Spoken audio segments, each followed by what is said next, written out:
ভারতের পরমাণু শক্তি নিয়ে কাজ করছে এমন অনেক সংস্থার উপর থেকে বিধিনিষেধ সরিয়ে নেবে মার্কিন যুক্তরাষ্ট্র। দিল্লি সফরে এসে এমনটাই জানিয়েছেন সে দেশের জাতীয় নিরাপত্তা উপদেষ্টা জ্যাক সুলিভান। দিল্লির আইআইটির এক অনুষ্ঠানে তিনি বলেন, ভারতের শীর্ষস্থানীয় পারমাণবিক সংস্থাগুলো এবং মার্কিন কোম্পানিগুলোর মধ্যে বেসামরিক পারমাণবিক সহযোগিতায় বাধা হয়ে দাঁড়ানো দীর্ঘস্থায়ী বিধিনিষেধগুলো অপসারণের জন্য প্রয়োজনীয় পদক্ষেপ চূড়ান্ত করেছে যুক্তরাষ্ট্র। তার মতে এই পদক্ষেপ ভারত মার্কিন যুক্তরাষ্ট্রের দ্বিপাক্ষীয় অংশীদারিত্বকে দৃঢ় করার ক্ষেত্রে একটা গুরুত্বপূর্ণ পদক্ষেপ, যার জন্য দীর্ঘ অপেক্ষা করতে হয়েছিল। 1998 সালে পোখরানে পরমাণু পরীক্ষার পর বহু দেশের বিরাগভাজন হয় ভারত। নিউক্লিয়ার সেক্টরে ভারতের উচ্চাকাঙ্ক্ষায় হ্রাস টানতে বহু পারমাণবিক সংস্থার উপর বিধিনিষেধ আরোপ করে মার্কিন যুক্তরাষ্ট্র। পরের দিকে দুই দেশের সম্পর্ক ভালো হওয়ায় বেশ কিছু সংস্থাকে সেই বিধিনিষেধ তালিকা থেকে বাদ দিলেও এখনও অনেক প্রতিষ্ঠান রয়ে গেছে নিষেধাজ্ঞার আওতায়। প্রসঙ্গত, সাবেক মার্কিন প্রেসিডেন্ট জর্জ বুশ এবং সাবেক প্রধানমন্ত্রী মনমোহন সিংয়ের আমলে দুই দেশের মধ্যে পারমাণবিক চুক্তি হওয়া সত্ত্বেও তা পুরোপুরি বাস্তবায়নের ক্ষেত্রে বেশ কিছু বাধা ছিল। সেই সমস্ত বাধা অপসারণের বিষয়ে চূড়ান্ত পদক্ষেপের কথা বলেছেন জাতীয় নিরাপত্তা উপদেষ্টা জ্যাক সুলিভান। মার্কিন জাতীয় নিরাপত্তা উপদেষ্টা জ্যাক সুলিভান বলেছেন, সাবেক প্রেসিডেন্ট বুশ এবং প্রাক্তন প্রধানমন্ত্রী মনমোহন সিংয়ের প্রায় 20 বছর আগে বেসামরিক পারমাণবিক সহযোগিতার শক্তি ভিত্তি স্থাপন করলেও আমরা এখনও তা পুরোপুরি উপলব্ধি করতে পারিনি। বাইডেন প্রশাসন মনে করে কৃত্রিম বুদ্ধিমত্তার ক্ষেত্রের বিকাশ এবং স্বচ্ছ শক্তি তৈরিতে মার্কিন ও ভারতীয় সংস্থাগুলোর অংশীদারিত্বকে মজবুত করতে পরবর্তী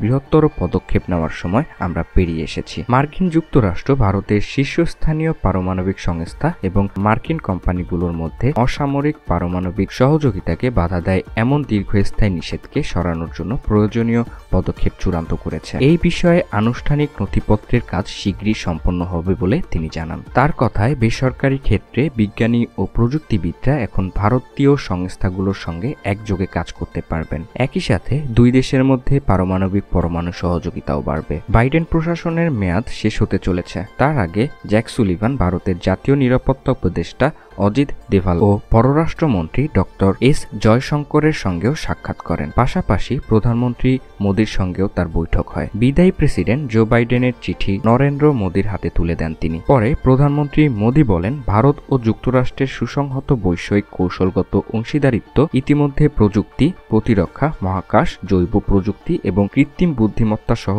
একাধিক ক্ষেত্রে নতুন উচ্চতা অতিক্রম করেছে। জনগণের স্বার্থে এবং বিশ্বের মঙ্গলের জন্য এই দুই গণতন্ত্রের মধ্যে সম্পর্কের গতি আরও বৃদ্ধি পাক, সেই আশা প্রকাশ করেন তিনি। জ্যাক সুলিভানের এই সফরে মিশ্র প্রতিক্রিয়া জানিয়েছেন বিশেষজ্ঞরা। বিদেশ নীতি বিষয়ক বিশেষজ্ঞ এবং লেখক রাজীব ডোগরা বলেছেন, বিদায়ী সরকারের তরফে কারো অন্য দেশ সফর কিন্তু কোনো প্রচলিত প্রথা নয়। খালিস্তানপন্থী শিখ নেতা গুরুপত ওয়ান্ত সিং পান্নুর হত্যার ষড়যন্ত্রে ভারতের রিসার্চ অ্যান্ড অ্যানালাইসিস উইং এর শীর্ষস্থানীয় কর্মকর্তা, এজেন্ট সহ একাধিক ব্যক্তির জড়িত থাকার অভিযোগ তুলেছিল যুক্তরাষ্ট্র। গত বছর সেপ্টেম্বর মাসে যুক্তরাষ্ট্রের এক আদালতে এই নিয়ে মামলা দায়ের করা হয়। সেই সংক্রান্ত নথি পাঠিয়ে ভারতের কাছে জবাবও জানতে চাওয়া হয়। যুক্তরাষ্ট্রের তরফে তোলা অভিযোগ ভারত অস্বীকার করেছে। এই বিষয় নিয়ে দুই দেশের মধ্যে টানাপোড়েন দেখা দিয়েছিল। অন্যদিকে ব্যবসায়ী গৌতম আদানির বিরুদ্ধে তোলা অভিযোগকে কেন্দ্র করেও কম জলঘোল হয়নি।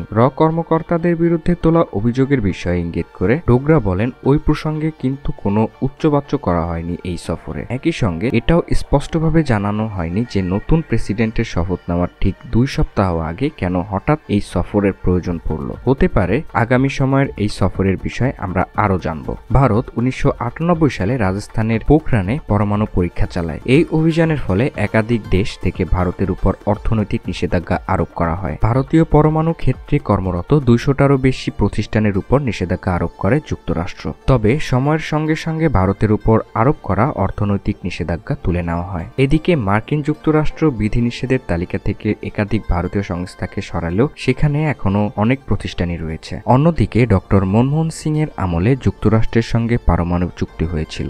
এর অন্যতম প্রধান লক্ষ্য ছিল ভারতে মার্কিন পারমাণবিক চুল্লি সরবরাহ করা, কিন্তু একাধিক শর্তে দুই দেশ সম্মত না হওয়ায় তা পুরোপুরি বাস্তবায়িত হয়নি। যেমন পারমাণবিক দুর্ঘটনা ঘটলে অপারেটর বা পারমাণবিক বিদ্যুৎ কেন্দ্রের নির্মাতাকে দায়ী করা হবে কিনা ইত্যাদি। সাম্প্রতিক সফরে সেই সমস্ত বাধা দূর করার কথা কথাই বলেছেন জ্যাক সুলিভান। ভারতীয় সংস্থাগুলোর উপরে থেকে বিধিনিষেধ তুলে নেওয়ার বিষয়ে এখনো বিশদে কিছু জানানো হয়নি। তবে দুই দেশের তরফেই জানানো হয়েছে মার্কিন বিধিনিষেধ না থাকলেও বেসামরিক পারমাণবিক ক্ষেত্র ভারত ও যুক্তরাষ্ট্রের প্রতিষ্ঠান একযোগে কাজ করতে পারবে। সেক্ষেত্রে নবায়নযোগ্য শক্তি সহ একাধিক ক্ষেত্র যেমন বিকাশ ঘটবে, তেমনি ভারতের ক্রমবর্ধমান শক্তির চাহিদাও মোকাবেলার ক্ষেত্রেও সুবিধা হবে। পরমাণু দুর্ঘটনার ক্ষতিপূরণের বিষয়ে ভারতের কঠোর আইন রয়েছে। রয়টার্সের প্রতিবেদন অনুযায়ী এই কারণে বিদেশি বৈদ্যুতিক কেন্দ্রের নির্মাতাদের সাথে ভারতের চুক্তি প্রভাবিত করেছে। ওই প্রতিবেদনে বলা হয়েছে যে ভারত 2020 সালের মধ্যে পারমাণবিক বিদ্যুৎ কেন্দ্র থেকে